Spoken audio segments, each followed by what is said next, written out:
Cholesterol এক ধরনের চর্বি। এটি দেখতে অনেকটা মোমের মতো নরম। এটি আমাদের দেহের কোষের দেয়ালে থাকে।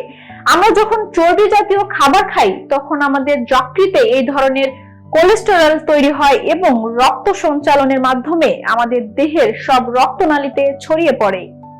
কোলেস্টেরল শরীরের প্রয়োজনীয় বিভিন্ন কাজে সাহায্য করে, যেমন হরমোন তৈরিতে, চর্বিতে দ্রবণীয় ভিটামিনগুলোর পরিপাকে এবং ভিটামিন ডি তৈরিতে। তবে যদি অধিক পরিমাণ চর্বি জাতীয় খাবার খাওয়া হয় তা ধমনীর দেয়ালে জমাট বেঁধে প্লাক তৈরি করে এবং রক্ত চলাচলে বাধা দেয়।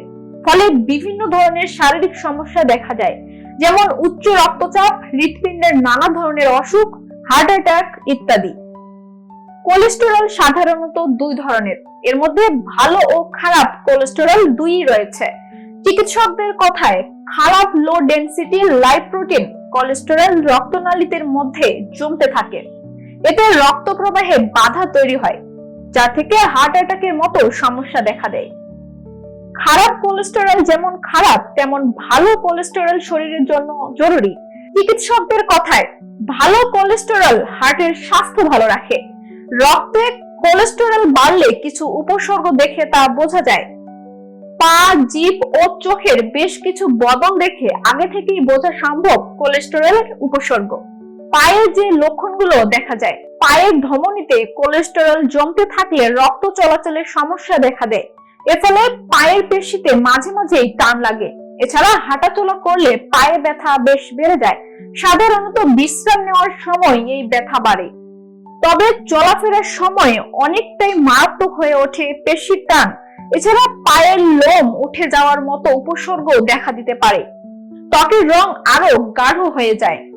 চোখে যে লক্ষণগুলো দেখা যায়, চোখের পাতায় হলদেটে ভাব রক্তে উচ্চ মাত্রার কোলেস্টেরলের আরেকটি কারণ। এই লক্ষণের পোশাকি নাম জ্যামথেলাসোমাস। এক্ষেত্রে চোখের পাতায় হলদেটে রঙের ফ্যাট জমতে থাকে। তবে খুব বেশি পরিমাণে কোলেস্টেরল হলেই এই লক্ষণ ত্বকে ফুটে ওঠে। জিভে যে লক্ষণগুলো দেখা যায়, জিভের স্বাদ কোরক ফুলে যেতে থাকে কোলেস্টেরল বেশি হলে। এছাড়া জিভ খড়খড়ে হয়ে যায়। এর ফলে মুখে দুর্গন্ধ ও খাবারের স্বাদ ঠিক মতো পাওয়া যায় না। কোলেস্টেরল নিয়ন্ত্রণ করবেন যেভাবে: শরীর থেকে খারাপ কোলেস্টেরল হটাতে হলে নিয়মিত শরীর চর্চা অপরিহার্য। সময়ের অভাবে কিছুই করতে না পারলে অন্তত প্রতিদিন একটা নির্দিষ্ট সময় হাঁটুন। পাশাপাশি কিছু খাবার রয়েছে যা কোলেস্টেরল নিয়ন্ত্রণ করে, যেমন সবজি ও ফল। সবজি দেহের কোলেস্টেরলের পরিমাণ কমায় এবং শক্তি যোগায়। কোলেস্টেরলের নিয়ন্ত্রণে খেতে পারেন শুষ্ক সয়া প্রোডাক্ট, মটরশুঁটি ও টোফু। সব ধরনের সবজি ও ফল কোলেস্টেরলের মাত্রাকে কমাতে সাহায্য করে।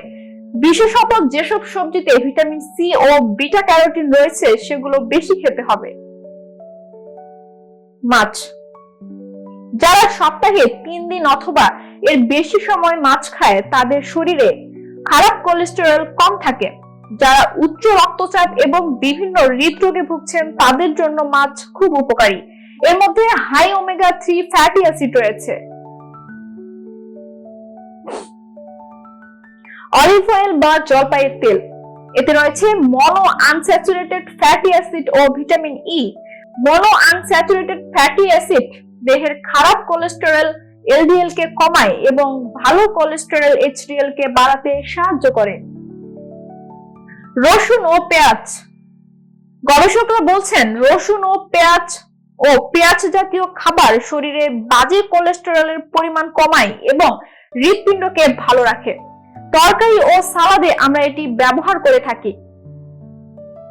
তবে দুর্ভাগ্যবশত অধিকাংশ ক্ষেত্রে আমরা শরীরের চাহিদা অনুযায়ী পর্যাপ্ত পরিমাণে খাবার খাই না। এখন বিভিন্ন ধরনের প্রক্রিয়াজাত খাদ্যে ওমেগা 3 ফ্যাটি অ্যাসিড ব্যবহার করা হয়। শিম জাতীয় খাদ্য, ওয়ালনাট, জলপাই ইত্যাদির মধ্যে ওমেগা 3 ফ্যাটি অ্যাসিড পাওয়া যায়।